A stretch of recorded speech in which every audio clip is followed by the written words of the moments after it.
Hello Internet, I'm Jackie Fox, and hello to the Wotive community out there. I've got a number of things to talk about. Mainly, it's gonna be Perrene though.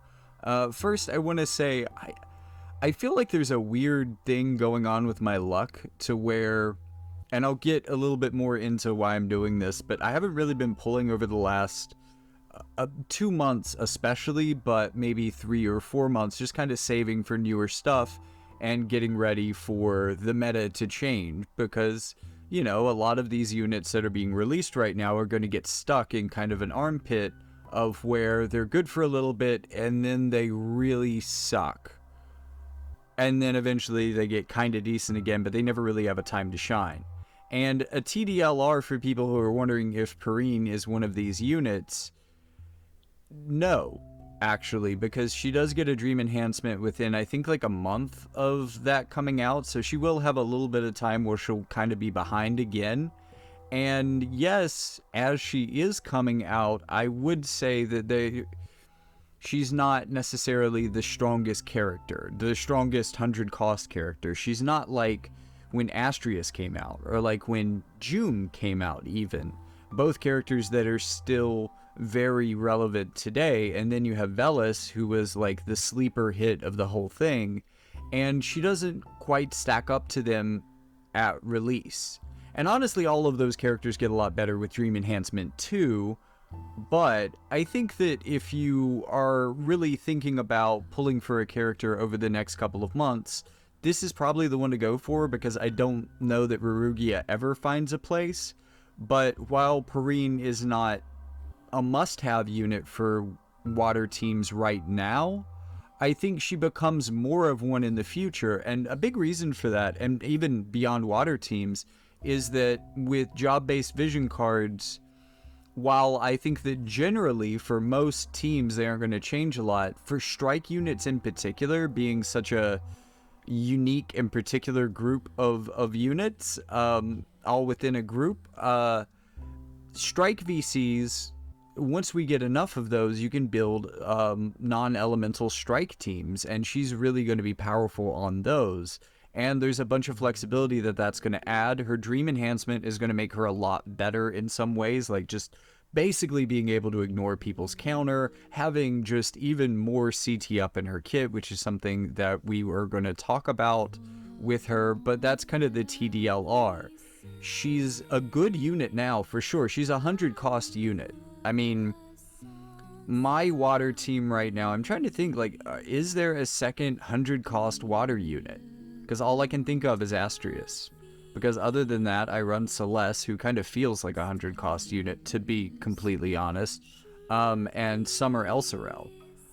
Before that, I was running more, so those are two 90 cost units. I don't think there's but one, like, seriously, correct me if I'm wrong, I think there's only one water 100 cost unit. So yes, this character is, in terms of power, going to be a bit of an upgrade for any water team.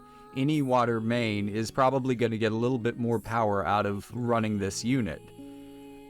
And then when she gets reincarnated and when we get more strike options, she gets even better. And arguably, I mean, okay, Astrius gets a pretty big buff too. And again, a lot of the other warriors of the crystal that I mentioned get pretty big buffs too. But she's at least going to be better than Renan, and almost certainly Setia. Although I think Setia has more of an opportunity to shine now with her dream enhancement, now that there is actually a functional fire meta for her to fit into, what with Yuffie and evasion being a thing, Pissarro and Valentine's Elvira.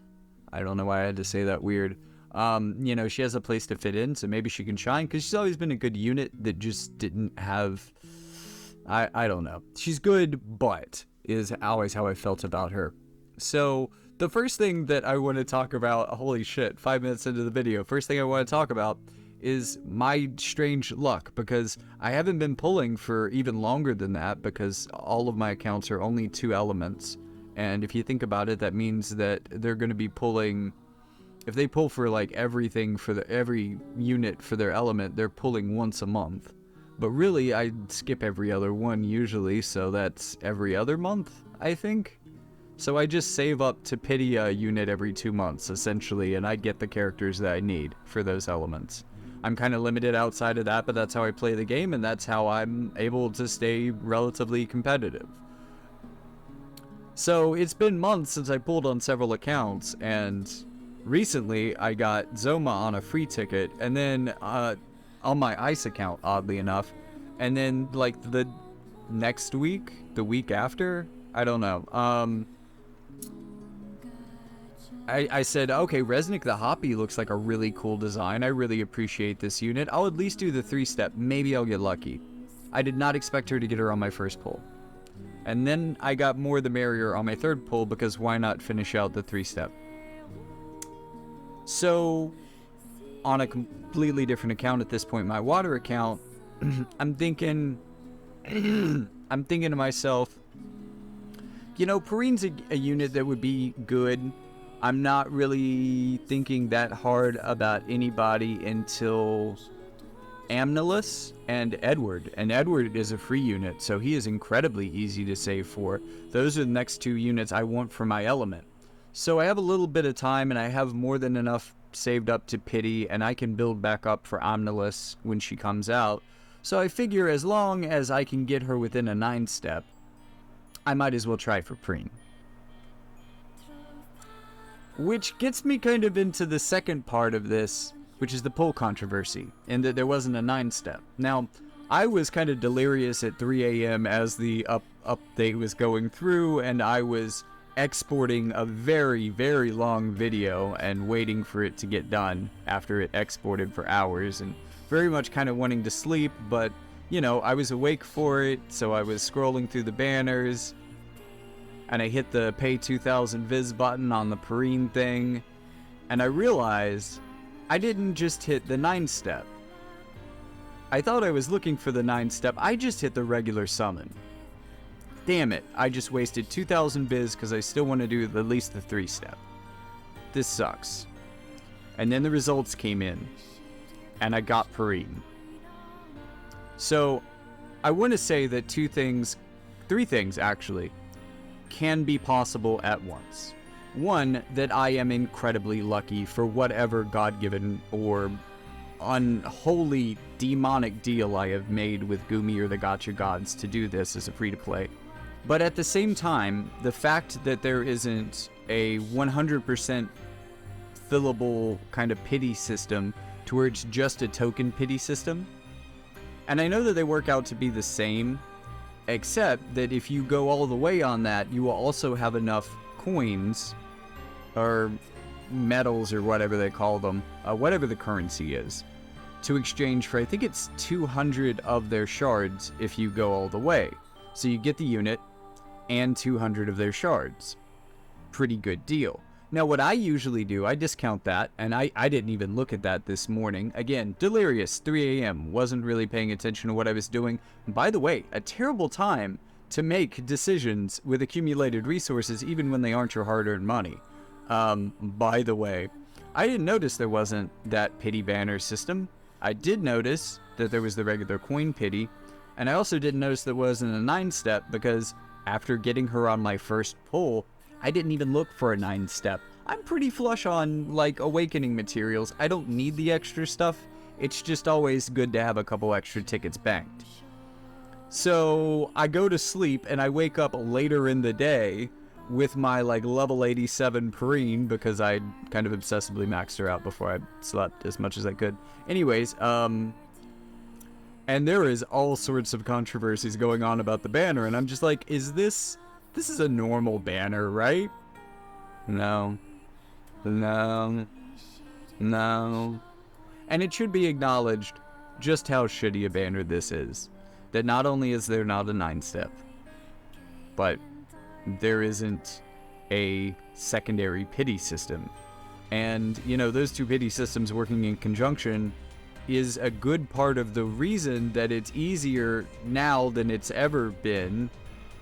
Well, not really, because that kind of pity system's been around for a while, but being able to rely on both of these is a good part of the way that we can get the resources that it requires to get to 120 in a reasonable amount of time, say, to take advantage of bonus units in Arena. Without that, especially with a 100 cost unit that has the lowest drop rates in the game, that sucks, Gumi. That really sucks. I know that we're in a kind of a downturn and you need to make money because it's what I call the Final Fantasy VII hype virus, basically. And it only happens in global. And it happens within the 4 months after Final Fantasy VII something has been released in JP.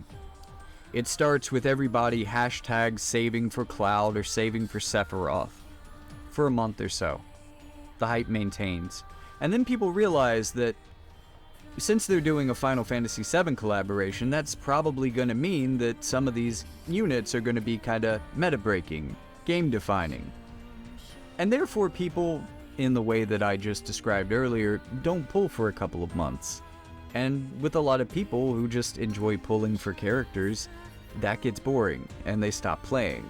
Naturally, once you get about 2 or 3 months into this, there's a bit of a slump, and we're in it now, and Gumi is kind of making some money-grubby decisions at this point that are kind of understandable from them wanting their business to survive standpoint, and, you know, them trying to deal with the Final Fantasy VII hype boom and bust cycle that very much exists within this game. Which also at the same time means that we're going to have a lot of new and returning players showing up in about 2 months, regardless of how dead some parts of the community may be now. But there are absolutely parts of the community that aren't dead, and if you are in a dead part of a community, or a dead guild or something like that, reach out to active guilds, we will take you in. I'm just saying, it's more fun to play with friends, but, you know, getting all of that controversy out of the way, that also kind of explains why I'm not going to be pulling any units, and really not advising anyone to pull any of the units, and really I don't really advise, even didn't really advise people to pull for Resnicks the Hoppy until the reincarnation system comes out, except for Perrene. And Perrene is that exception because, as I mentioned earlier, she will pretty quickly get her 140, and she does get really good for her 140. And now that we've got all of that bullshit out of the way, here's the part that people have hopefully skipped to by now. I have a beautiful, beautiful infographic from Yaramates on the Reddit. So this is just, this is both beautiful, comprehensive, dense, and it also has the full numbers kind of as you would expect from World of Calc, so this is pretty interesting. But before I start talking about kind of her overview and her strengths, I do want to be a little bit honest about the status of water and earth as an element. I wanted to say this about Resnicks the Hoppy. I think I've kind of mentioned it in a couple of videos, but earth is kind of an iffy element because on one hand it counters lightning, which is always going to be pretty popular because, you know, cloud. Yeah, I mean, some things in this game are that simple. So you're always going to have teams to counter on offense, but also for whatever reason, wind has always been kind of a, if you spend a lot of money, you can do good with this element. And wind is, as Umbra, who is, well, I don't want to call him an ice player, but, you know, he very much was an ice main for a while in the way that he played during the ice missile meta. As he will often note, wind can beat ice. So, I guess what I'm getting into here is that wind is so strong that you would never practically use earth on defense unless you are playing in a less competitive part of the meta where the opponents aren't scouting you, and you can get away with potentially putting a unit like Perrene up front, them thinking you have a full water team, like easy pickings for their lightning, and you know, their cloud is just drooling to take you down, and you've got 2 earth units behind it. That's really the only way in guild battle to viably play earth units on defense, and that is kind of their handicap. Also, it's one of the only viable ways to play water units on defense because lightning will rip them apart. And Perrene doesn't, and much like Resnicks the Hoppy, Perrene doesn't improve the matchup against lightning, except kind of, and look, I definitely wouldn't count on this to save your ass because you're still probably going to get your ass kicked, but I do want to point out that her big AoE, and she has some impressive range. This is one of the things we're going to talk about, but her big AoE Vortex Kick has healing power down 40 for 3 turns. Now, some people have talked about the Skahal meta that's coming with the Skahal Resnick, or maybe even Skahal Velis, or Skahal Sylvie could work. And I might start testing that since I have that. I'm still trying to build Resnick on my Skahal account, my Lightning account. But I could try some of those, and I'm going to test that meta out. But in theory, while she wouldn't really be able to do a lot of damage to that team, and while she would probably take a lot of damage from that team and really get messed up by that team, she would be able to turn off the kind of broken combo, and potentially, especially if you have maybe at least one Earth unit on the team, that could leave enough opening to take Skahal, the main threat, out, and maybe somebody else. I don't know. It helps, but again, this is not a character who is strong enough to be able to deal with her counter element, and therefore she is not going to, if you are a water player, give you a better reason to play water on defense. If that's what you were hoping for out of this character in guild battle, that's not what you're going to get. So I just feel like for a certain subset of people, that is important to point out just right off the bat to get your expectations there. So as an overview of the unit in general, she has a lot of really interesting strengths. She reminds me in some ways of Noctis and also of Resnick the Hoppy. She's like a really So, strike characters have been held back in a number of ways, but the most obvious is range. I mean, your fists can only go so far. But unlike most strike characters, and she does have for her sub job, I think, the strongest strike job as it is, with some really powerful attacks in it that we can look at later, her version of the strike main job has a lot of range and also has a lot of really interesting stuff like guaranteed hit. I've been in a lot of matchups versus evasion in testing her so far where, say, going into Earth, even though she's at level 87, she's guaranteed hitting Katones and Zazans that my other units just can't deal with. And often, especially because Celeste, and especially the ways that she can enable Celeste, which we'll talk about a little bit later, really keep her safe. Potentially also if you're running her... Wait, actually I need to look at her kit and realize if something is redundant first. Okay, so she does have hate down on a passive. I mean, on one of her support abilities, hate -3, and she can get hate down from her sub job. It doesn't list everything on here. That's unfortunate. She can get hate down from her sub job, but I do actually agree with this infographic that is not a good skill for her. It got better when I turned it off because she started using Raging Waters more. And even though I have a baby Perrene that is not fully leveled up yet, that is still a really great ability for her to be able to get in there. So giving her evasion and hate down wasn't very...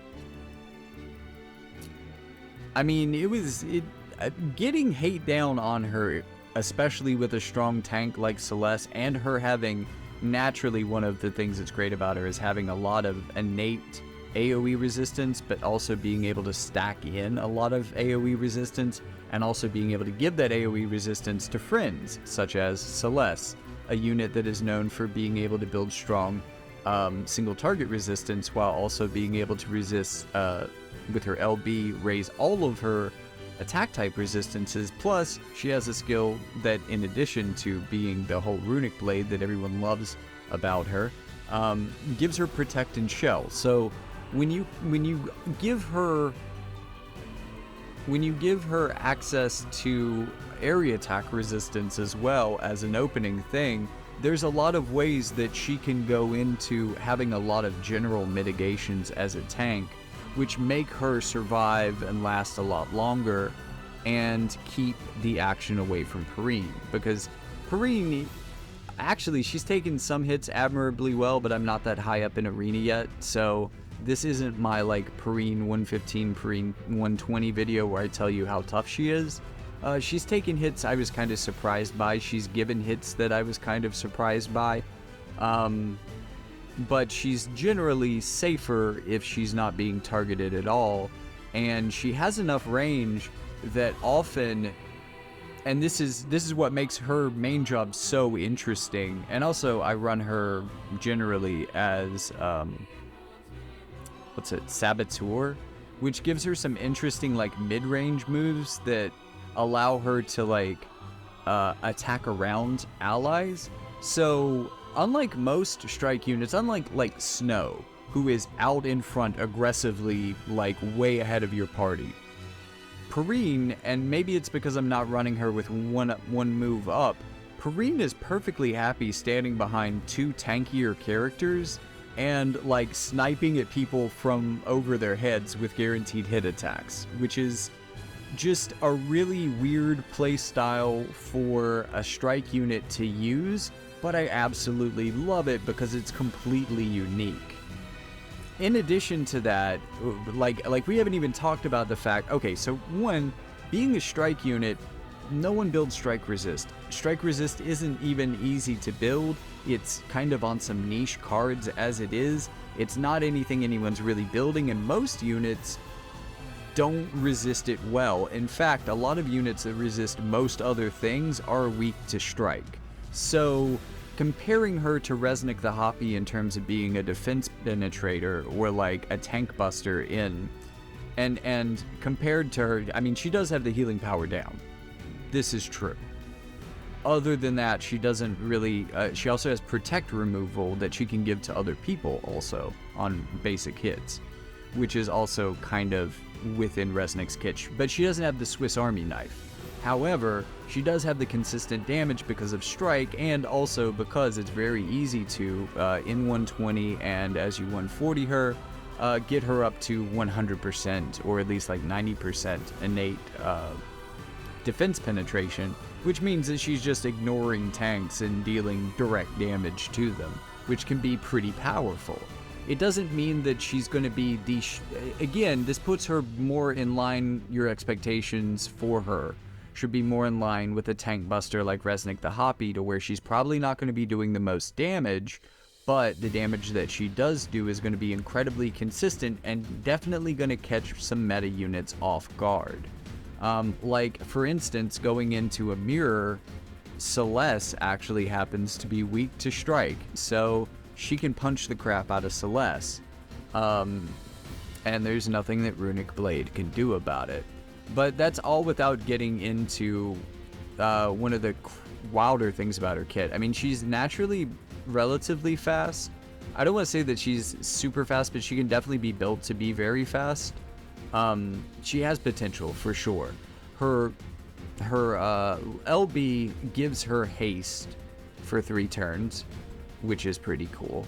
But also, her best counter is a longer range predictive counter that, unlike the move that's actually called predictive counter, isn't a missile-based move. So it can, again, she can counter around your allies at range with a preemptive counter, potentially, if she takes the unit out, saving all of them from an AoE attack, which is also kind of interesting, which is kind of Celeste. I don't know, I like her main counter a lot, but the reason that I like it a lot isn't just that. That's cool, mind you. It's that it also gives her CT up.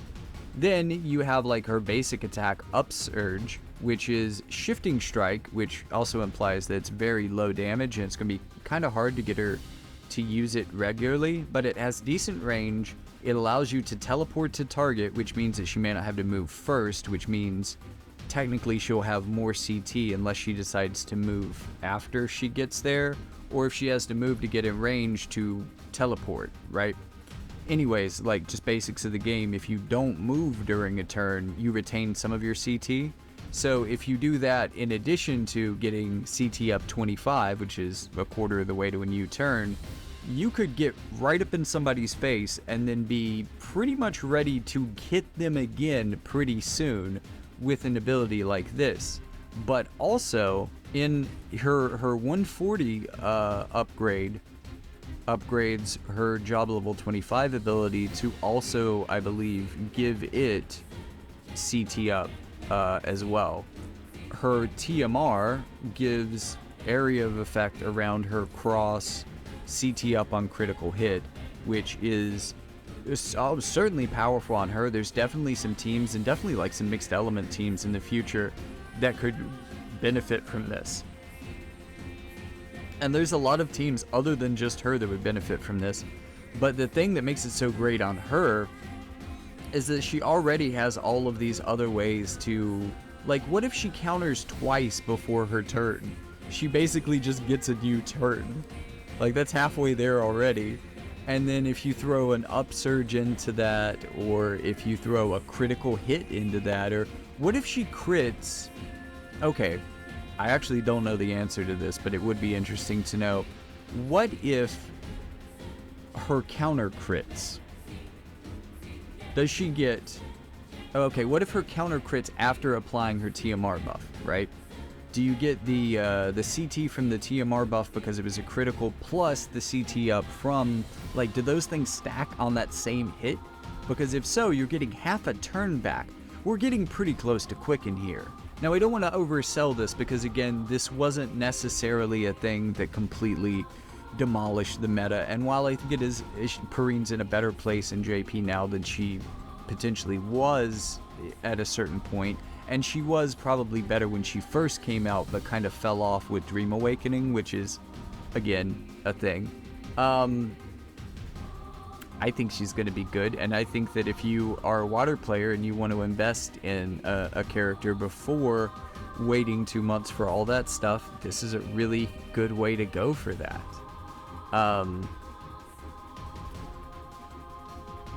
And I have already talked way more than enough for a video where I haven't even really dug into how she actually performs, because I haven't built her up enough yet, but hopefully this has kind of told you what you need to know if you want to pull her. And then if you do pull her, you can tune in for the next video where I show you how to use her. Hopefully up in like a week or so. It depends on how fast I can get the resources up for her. Again, I'm a free to play. This is a Goomy game. It's only going to happen so fast, but I'll be there for you, because this does actually seem like a unit that I could give a good, solid, hearty recommendation to at least certain players, because unlike Hoppy Resnick, she is pretty assuredly, I mean, again, they could flip the script and give Hoppy Resnick like a 140 as soon as the system opens, but as far as we know, Perrene's getting the 140. Hoppy Resnick, I don't know, maybe sometime, maybe next Lunar New Year she'll get a 140, you know what I mean? So this makes her a much better unit just because of that, and she has that above every other unit that will be released before Dream, except for, again, Rurugia, who I don't know, man. I don't know. And Earth is in, as I pointed out earlier in this video, is in an even sketchier meta place than Water. So yeah, Rurugia maybe not. Anyways, see you in the next video.